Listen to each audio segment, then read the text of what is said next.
अजमेर के किले की दीवारों से गुजरकर जब आप गुजरते हो तो आपको आज भी वो गूंज सुनाई देती है। पृथ्वीराज चौहान की तलवारों की, उनके शौर्य की और उन दर्द भरी दास्तानों की जो सिर्फ किताबों में नहीं, जमीन की रूह में बस चुकी हैं। ये कहानी है उस नस्ब की जो सिर्फ राजपूताना की नहीं बल्कि पूरी हिंदुस्तान की रूह है। ये है दास्तान नस्ब, जहां हम असल कहानियां सुनाते हैं नस्बों और विरासों की। सब्सक्राइब कीजिए, लाइक कीजिए और अपनी राय कमेंट्स में ज़रूर लिखिए। चौहान नस्ब की जड़ों की तलाश। दुनिया के सबसे पुराने नस्बों में से एक राजपूत वंश के अंदर चौहानों का नाम उन्हीं चमकते सितारों जैसा है जो अंधेरों में भी रोशनी देते हैं। इतिहास की किताबें बताती हैं कि चौहान वंश की शुरुआत अग्नि कुल से होती है, वही अग्नि जो एक पवित्र यज्ञ कुंड से फूटी थी। कहते हैं इस वंश के पहले पूर्वज ने अपनी तलवार से ना सिर्फ जंग जीती बल्कि धर्म, मर्यादा और राष्ट्र की रक्षा का वादा भी किया। चौहान नाम आज भी एक शान और वफादारी की मिसाल माना जाता है। अजमेर की मिट्टी में इनकी जड़ों की खुशबू बस चुकी है। हर पत्थर, हर किला और हर मंदिर इनकी कहानी सुनाता है। लेकिन असल सवाल ये है, ये नस्ब सिर्फ एक हुक्मरानी थी या एक रूहानी विरासत? ये लोग सिर्फ तलवारबाज थे या इंसानियत और ईमानदारी के परचमदार भी? जब हम चौहान नस्ब की बात करते हैं तो सिर्फ राजा और योद्धा समझना गलत होगा। ये एक रिवायत है, एक सिलसिला है जो नस्लों तक चलता रहा। उनके अंदर एक जुनून था, जमीन की इज्जत के लिए जीना और मरना, और इसी जज्बे ने उन्हें वो दर्जा दिया जहां उनकी कहानियां सिर्फ इतिहास तक महदूद नहीं रहीं बल्कि आज भी दिलों में गूंजती हैं। अजमेर की नीयत और चौहानों का उरूज। अजमेर, एक शहर जो सिर्फ नक्शों में नहीं बल्कि इंसानों के जज्बात में बस चुका है। चौहान नस्ब ने इसको अपना मरकज़ बनाया और यहाँ से अपनी शान की दास्तान लिखी। अजमेर के पहाड़ों पर बसाए गए किले सिर्फ पत्थर के इमारत नहीं थे बल्कि राजपूत शौर्य के जिंदा सबूत थे। चौहानों के दौर में अजमेर एक मरकजी कुव्वत बनकर उभरा। यहाँ की गलियों में धर्म और संस्कृति का रंग था, बाजारों में रूहानियत की महक थी और राज दरबार में तलवार की चमक। ये शहर एक मिसाल था कि किस तरह एक नस्ब अपने शौर्य और इंसाफ के जरिए एक पूरे इलाके का तकदीर बदल सकता है। अजमेर सिर्फ चौहानों का घर नहीं था बल्कि उनकी रूह थी। यहाँ का हर किला उनके हिम्मत की मिसाल था और हर मंदिर उनके ईमान का निशान। ये शहर उनकी शान का मरकज़ था, जहाँ से उन्होंने हिंदुस्तान की तकदीर लिखने वाली जंगें लड़ी और एक ऐसी विरासत छोड़ गए जो आज भी अजमेर के हवाओं में बसी हुई है। अजमेर के बिना चौहानों की कहानी अधूरी है और चौहानों के बिना अजमेर एक ऐसा शहर होता जिसमें सिर्फ इमारत होती, रूह नहीं। यहाँ के लोगों के दिलों में आज भी उनकी हुक्मरानी एक फ़क्र के तौर पर याद की जाती है और ये याद दिलाती है कि शौर्य और इंसाफ जब मिल जाएं तो शहर सिर्फ शहर नहीं रहता, एक मिसाल बन जाता है। पृथ्वीराज चौहान का बचपन और तालीम।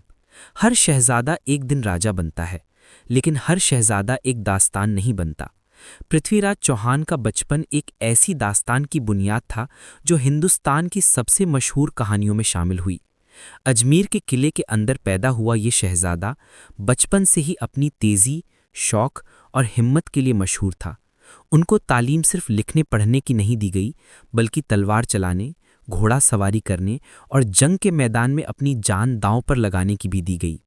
कहते हैं कि छोटे से पृथ्वीराज को घोड़े की पीठ पर ऐसे देखा जाता था जैसे घोड़ा और शहजादा दोनों एक ही रूह हों। उनकी तीर अंदाजी और तलवारबाजी का इतना शौक था कि दरबार के बुजुर्ग योद्धा भी कभी-कभी उनकी फुर्सती तीरबाजी देखकर हैरान हो जाते थे। लेकिन तालीम का असल हिस्सा था उनके अंदर शौर्य के साथ इंसाफ की रूह भरना।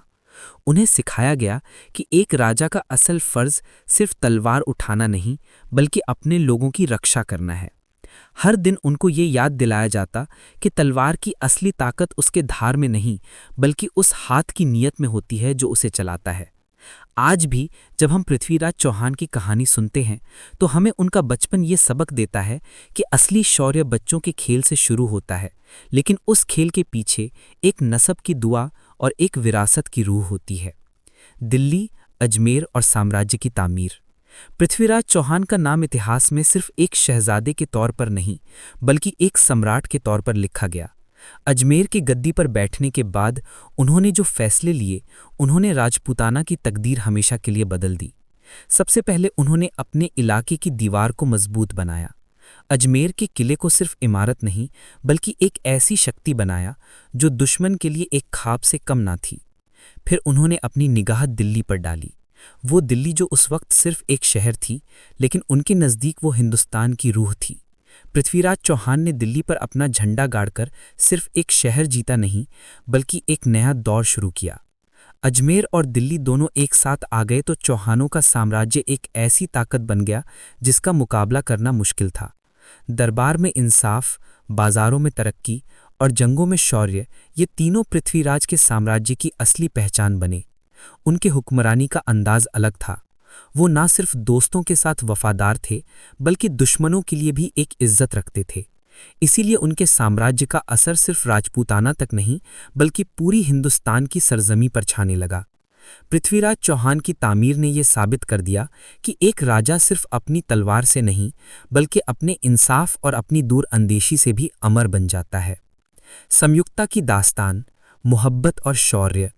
मोहब्बत और शौर्य दोनों एक ही दिल में साथ साथ रह सकते हैं या नहीं, ये सवाल हमेशा से लोगों के जहन में रहा है।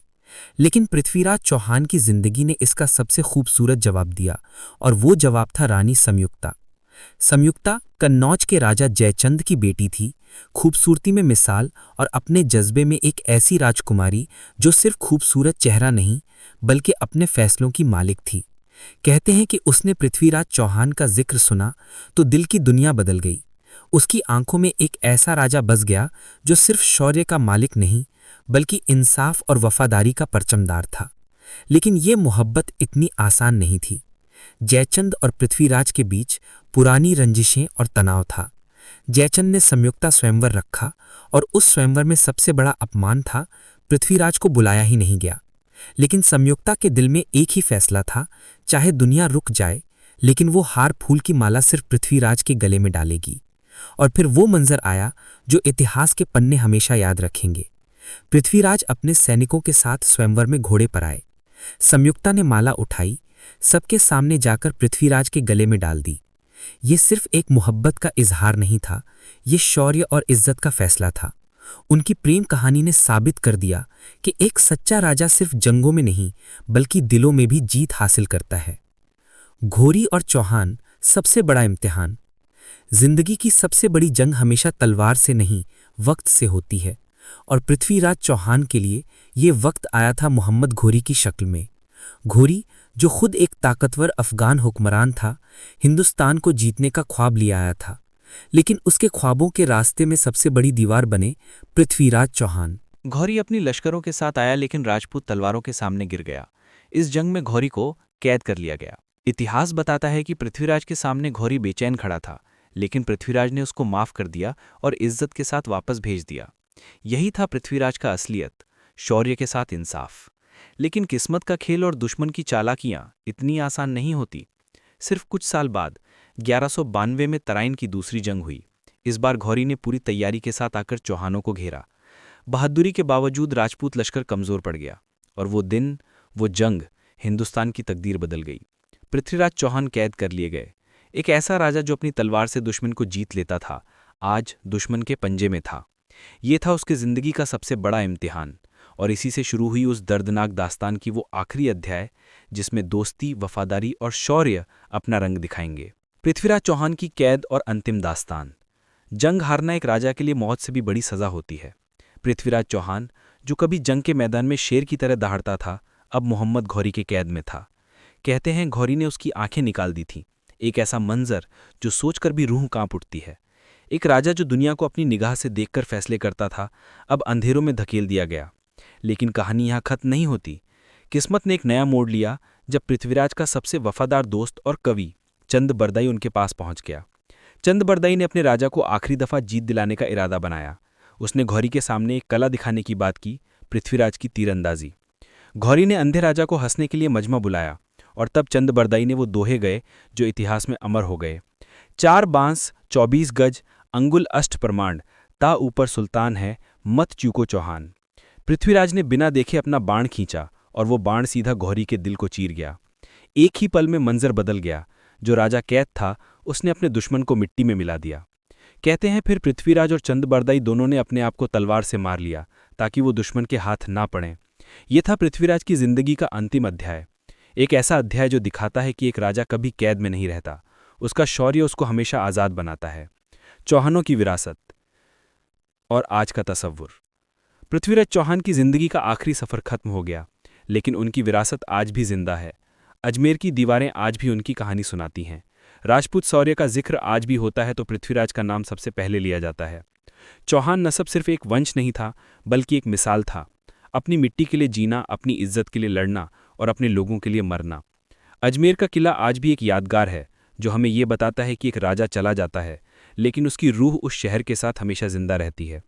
आज के दौर में भी जब हम राजपूती रिवायतों, शादियों और रीति रिवाजों को देखते हैं तो उसमें उन्हीं नस्बों की गूंज सुनाई देती है। पृथ्वीराज की कहानी सिर्फ तलवार की चमक तक महदूद नहीं, बल्कि मोहब्बत, वफादारी और इंसाफ का पैगाम भी है।